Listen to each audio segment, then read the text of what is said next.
Hi, Assalamu alaikum. Welcome back to RK's Magic Kitchen. நம்ம சேனலை subscribe பண்ணாதவங்க கீழே சப்ஸ்கிரைப் பட்டனையும் பெல் பட்டனையும் கிளிக் பண்ணிக்கோங்க. நம்ம இன்னைக்கு மட்டனில் பெப்பர் கிரேவி எப்படி செய்கிறதுன்னு பார்க்கலாம். டிஃப்ரெண்ட் ஸ்டைலில். அதுக்கு 1/4 கிலோ மட்டன் எடுத்துக்கோங்க. சின்ன வெங்காயம் பார்த்தீங்கன்னா 2 மீடியம் சைஸ் வெங்காயம் எடுத்துக்கிட்டிங்க போதும். குட்டி குட்டியாக நறுக்கி வச்சுக்கலாம். தக்காளியும் அதே மாதிரி ஒரே ஒரு தக்காளி எடுத்துக்கோங்க குட்டி சைஸில். வரமிளகாய் பார்த்தீங்கன்னா 6 வரமிளகாய் எடுத்துக்கோங்க. மிளகு பார்த்தீங்கன்னா நான் 1.25 டீஸ்பூன் எடுத்துருக்கிறேன். மிளகு ஜீரகம் நான் ஒரு 3/4 டீஸ்பூன் எடுத்துருக்கேன். இந்த டீஸ்பூனில் தான் நான் மெஷர் பண்ணியிருக்கேன் பாருங்கள். இந்த டீஸ்பூன் எடுத்துக்கிட்டிங்கன்னா உங்களுக்கு கரெக்டாக இருக்கும். இப்போது ஒரு குக்கரில் நம்ம ஒரு 4 டீஸ்பூன் அளவு நம்ம எண்ணெய் விட்டுக்கலாம். எண்ணெய் விட்டுட்டு ஒரு சின்ன துண்டு பட்டை 2 கிராம்பு எடுத்து தாளிக்க விட்டுக்கோங்க. வெங்காயம் போட்டுக்கோங்க.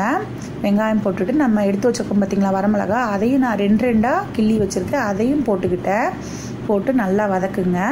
இதில் நீங்கள் ஒரே ஒரு வரமிளகாய் போட்டு இதே மெத்தடில் நீங்கள் கொஞ்சம் தண்ணி விட்டு வேக வச்சு குழந்தைங்களுக்கு நீங்கள் சூப்பாகவும் நீங்கள் எடுத்து யூஸ் பண்ணிக்கலாம். ஊட்டினா ரொம்ப டேஸ்ட்டாக இருக்கும். நல்லா வெங்காயம் வதங்கிடுச்சு. தக்காளி போட்டுக்கோங்க. தக்காளியும் நல்லா வதங்கட்டும். நம்ம கறி எப்பொழுதுமே ஒரே மெத்தடில் நம்ம செய்யாமல் இந்த மாதிரி டிஃப்ரெண்ட் ஸ்டைலில் நீங்கள் செஞ்சு கொடுங்க. இந்த கறி ரொம்ப டேஸ்ட்டாக இருக்கும். இந்த மாதிரி நீங்கள் செய்கிறது பெப்பர் கிரேவி ரொம்ப யம்மியாகவும் இருக்கும். நம்ம ஒரே ஸ்டைலில் செய்யணும் போர் அடிச்சிடும். பாருங்கள், நான் வெங்காயம் தக்காளி நல்லா வதங்கினோடனே கறி போட்டுக்கிட்டேன். இப்போ கொஞ்சமாக நம்ம மஞ்சள்தூள் போட்டுக்கலாம். கறி வதங்கினோடனே இதுக்கு மிளகாத்தூள் கிடையாது, இஞ்சி பூண்டு கிடையாது, எதுவுமே கிடையாது. ரொம்ப டேஸ்ட்டாக இருக்கும் இந்த கறி. நீங்கள் வேணால் ட்ரை பண்ணி பாருங்கள். சாம்பார் சாதத்துக்குலாம் ரொம்ப சூப்பராக இருக்கும். நீங்கள் இந்த மாதிரி வச்சு மட்டன் இல்லாமல் நீங்கள் சிக்கன்லேயும் இந்த மாதிரி நீங்கள் ட்ரை பண்ணலாம். சூப்பராக இருக்கும். இதே மெத்தடில் சிக்கன் போட்டு செஞ்சிங்கனாலும் நல்லாயிருக்கும். தண்ணி பார்த்திங்கன்னா நான் கறி மூழ்கிற அளவுக்கு போட்டிருக்கேன் பாருங்கள். இப்போ நான் ஒரு 1/4 பங்கு தான் நான் உப்பு போடுறேன். ஏன்னு கேட்டால் நம்மளுக்கு விசில் வச்சு தண்ணி ஃபுல்லாக வற்றிரும்.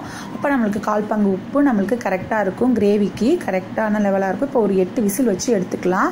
இப்போ பாருங்கள், மிளகும் ஜீரகமும் நான் பச்சையாக தான் இன்றைக்கி அரைக்க போகிறேன். இதுக்கு வறுத்து போடாதீங்க. ஏன்னா வறுத்து போட்டிங்கன்னா இதுக்கு ஒரு மாதிரி கசப்பாக தெரியும். இதுக்கு நம்ம இஞ்சி பூண்டுலாம் போடாததுனால அப்படியே பச்சையாகவே போடுங்க. இப்போ நான் கறி வேக வச்சுட்டேன். 8 விசில் வச்சு எடுத்துருக்கேன். வெந்துருச்சு. இல்லைன்னா நீங்கள் எக்ஸ்ட்ரா கூட நீங்கள் 2 விசில் விட்டுக்கோங்க வேகிற அளவுக்கு. இப்போ ஒரு கடாயில் அந்த இதை ட்ரான்ஸ்ஃபர் பண்ணிட்டேன் கறியை. இப்போ நான் அரைச்சி வச்சுருக்க மிளகு ஜீரகத்தையும் நான் கொட்டி நல்லா கிளறுங்க. ஒரு 5 நிமிஷம் அந்த ஸ்மெல் போகிற அளவுக்கு கொதிக்க விடுங்க. உங்களுக்கு கரெக்டாக இருக்கும். இல்லை உங்களுக்கு செமி கிரேவி வேணாம், ட்ரையாக வேணும்னாலும் நல்லாவும் நீங்கள் வற்ற விட்டு மிளகுத்தூள் ஜீரகத்தூள் போட்டுக்கலாம். இப்போ இன்றைக்கி செமி கிரேவி தான் நான் வைக்க போகிறேன். பாருங்கள், கிரேவி நல்லா சுண்டிருச்சு. இந்த அளவுக்கு கிரேவியே உங்களுக்கு சூப்பராக இருக்கும். நீங்கள் இட்லிக்கும் தோசைக்குமே நல்லாயிருக்கும், சாப்பாட்டுக்கும் நல்லாயிருக்கும், எல்லாத்துக்குமே செம்மையான ஒரு டிஷ் இது. நீங்கள் இந்த மாதிரி மட்டன் இந்த மாதிரி ஸ்டைலில் ட்ரை பண்ணுங்கள். நம்மளுக்கு மட்டன் பெப்பர் கிரேவி ரெடி ஆயிடுச்சு. பிடிச்சா லைக் பண்ணுங்கள். தேங்க்யூ.